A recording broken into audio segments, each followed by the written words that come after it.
C'est un pacte intergénérationnel. Un pacte entre le Bénin d'aujourd'hui et celui de demain. À l'unanimité, les députés font un choix peu commun. Regardez loin, très loin. Horizon 2060. Procuration contre 0, abstention 0, procuration, abstention 0. Derrière ce vote intervenu en juillet 2025, une conviction simple. Un pays ne se construit pas en 5 ans. Trop souvent, les alternances ont rimé avec recommencement. Projets stoppés, priorités effacées, ambitions abandonnées. Pour éviter cela, d'abord, on a pris des dispositions légales.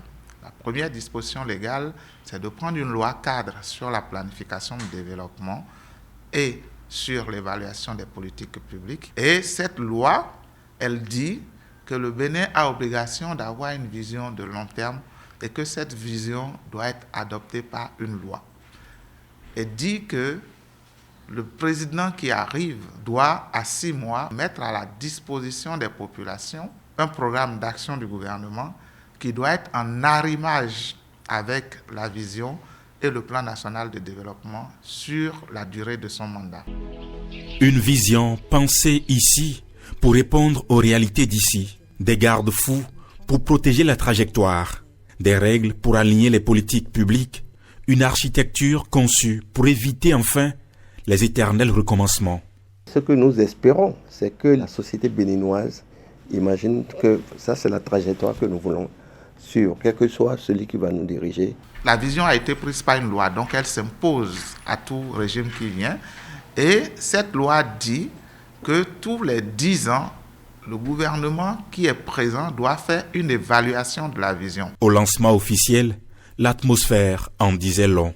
Regard attentif, attente immense. On a tous eu les étoiles dans les yeux, nous avons rêvé et quand on sort de cette salle, nous allons nous apprêter et nous mettre directement au travail. C'est toute la démarche et qui fait rêver tous les Béninois et qui montre qu'on doit se mettre au travail.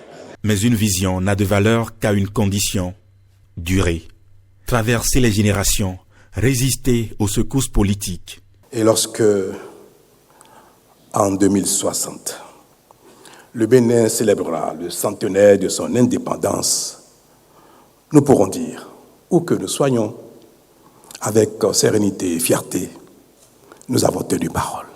Tenir parole, tout est là, car les grandes nations ne se contentent pas de promettre, elles planifient, elles persévèrent, elles construisent dans le temps. Avec la vision 2060, le Bénin fait un pari rare, celui de la constance dans un monde imprévisible. Regardez plus loin que les mandats, plus loin que les urgences, plus loin que le présent.